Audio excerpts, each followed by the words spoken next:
PSG contre le Real Madrid, une affiche qui même en temps normal fait saliver les amateurs de football. Mais dans le contexte actuel, cette rencontre prend une dimension encore plus spectaculaire. Bienvenue à tous, ici Footube, et aujourd'hui je vous propose une analyse approfondie de ce choc au sommet dans le cadre de cette demi-finale de la Coupe du Monde des clubs.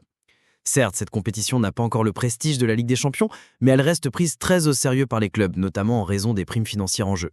Et puis, au-delà du trophée, c'est une question de prestige, d'élan et parfois même de validation d'un projet sportif.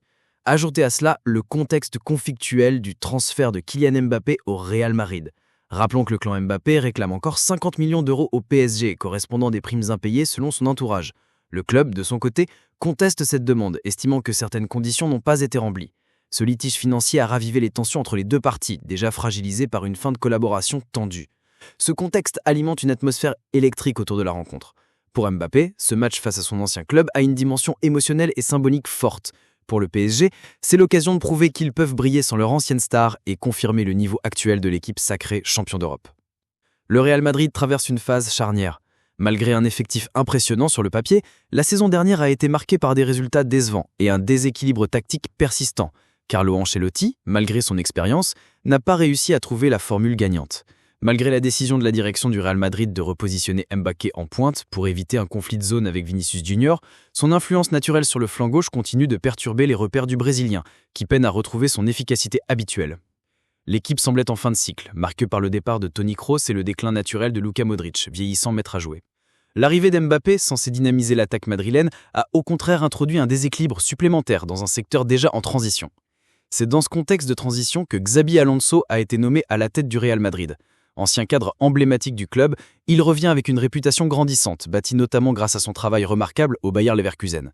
En Allemagne, il a transformé une équipe en difficulté en une machine de guerre invaincue pendant une grande partie de la saison, remportant la Bundesliga pour la première fois de l'histoire du club, tout en imposant un style de jeu offensif, moderne et discipliné. Le club merengue attend désormais de lui 3 choses essentielles. Une vision tactique limpide, une autorité managériale capable de s'imposer dans un vestiaire de stars, et une capacité à insuffler un renouveau sans pour autant bouleverser l'équilibre de l'effectif. Et jusqu'ici, ses débuts sont prometteurs.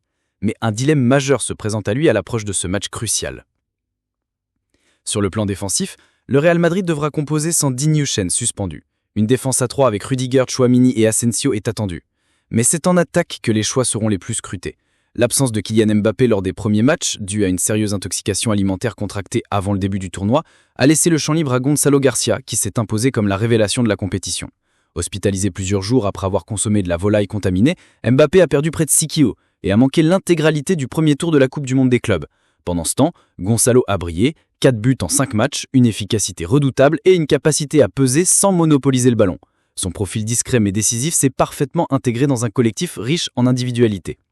Vinicius Junior, de son côté, traverse une période délicate. Son engagement sur le terrain reste irréprochable. Il multiplie les courses, tente de provoquer et ne ménage pas ses efforts.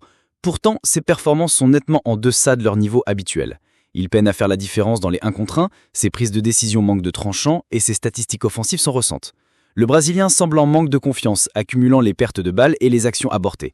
Son influence sur le jeu, autrefois centrale, s'est progressivement estompée, au point de devenir un sujet d'inquiétude dans l'entourage madrilène. Certains observateurs évoquent même une gêne liée à la nouvelle configuration offensive, notamment depuis l'arrivée d'Mbappé, qui empiète régulièrement sur sa zone de prédilection. À se demander si la présence du Français cette année n'alla pas impacter plus qu'on ne le pense. Kylian Mbappé, quant à lui, récemment remis sur le terrain, a fait le job dès son retour à la compétition. Malgré cette absence en début de tournoi, il a rapidement retrouvé son influence, signant une entrée pour le moins fracassante lors de son premier match. Meilleur buteur de la saison passée, il reste une figure incontournable de l'attaque madrilène. Et ce match face à son ancien club, le PSG, revêt pour lui une dimension toute particulière. Xabi Alonso se retrouve face à un choix déterminant. Suivre la logique sportive en maintenant Gonzalo Garcia, véritable révélation de la compétition, ou céder à la pression politique en alignant d'entrée les 2 stars que sont Mbappé et Vinicius Junior. Ce dilemme tactique dépasse le simple cadre d'un match. Il pourrait bien révéler la véritable posture de l'entraîneur madrilène. Aura-t-il le courage d'imposer ses choix, quitte à froisser certains statuts, ou choisira-t-il la voie de la diplomatie, au risque de compromettre l'équilibre collectif? Ce match pourrait ainsi marquer un tournant dans son mandat, en posant les bases de son autorité et de sa vision à long terme. Du côté parisien, la dynamique est remarquable. Fraîchement sacrés champions d'Europe, les hommes de Luis Enrique affichent une régularité impressionnante de leur performance. Malgré quelques phases de fatigue liées aux enchaînements de récontrantes et aux conditions climatiques éprouvantes, ils ont su répondre présents dans les moments clés. Leur démonstration face au Bayern Munich en est la preuve éclatante. Une victoire 2-0 acquise dans des circonstances exceptionnelles alors qu'ils évoluent à 9 contre 11. Ce succès illustre non seulement la solidité mentale du groupe, mais aussi sa capacité à rester discipliné, organisé et dangereux même en infériorité numérique. Leur force principale? Une solidité défensive remarquable. Un seul but encaissé depuis le début de la compétition. Mais l'absence de Pacho et Lucas Hernandez pourrait fragiliser la charnière. Beraldo devrait accompagner Marquinhos, un choix moins rassurant mais révélateur de la confiance accordée aux jeunes défenseurs. Offensivement, la concurrence est celle. La philosophie de jeu reste cohérente et des joueurs comme Vitinha ou Joao Neves ou encore le monstre Hakimi brillent par leur régularité. Que dire de Hakimi? Il a marqué les esprits lors de cette Coupe du Monde des clubs, notamment grâce à une action d'anthologie face au Bayern Munich. Alors que le PSG évoluait à 9 contre 11, le latéral marocain a éliminé 5 défenseurs bavarois sur une percée fulgurante avant de délivrer une passe décisive millimétrée à Ousmane Dembélé. Ce but du break, synonyme de qualification, a non seulement confirmé la solidité mentale du PSG, mais a aussi relancé Dembélé dans la course au Ballon d'Or. Une action qui résume à elle seule l'impact silencieux mais décisif de Hakimi dans cette campagne. Pour le Real Madrid, cette rencontre représente bien plus qu'un simple match. C'est l'occasion de poser les fondations d'un nouveau cycle. Xabi Alonso doit profiter de cette affiche pour envoyer un message fort à son vestiaire, mais aussi au monde du football. Et quel meilleur test que d'affronter l'équipe la plus redoutable de la saison. Un Paris Saint-Germain qui a littéralement marché sur l'Europe, balayant tour à tour Liverpool, Arsenal, l'Inter Milan ou encore le Bayern Munich.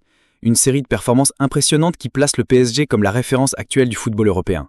Face à un tel adversaire, chaque décision de Xabi Alonso sera scrutée, chaque choix tactique portera un symbole. Pour le PSG, l'objectif est clair. Confirmer leur suprématie sur la scène européenne. Une victoire dans cette Coupe du Monde des clubs viendrait non seulement couronner une saison déjà historique, mais aussi faire taire les derniers sceptiques.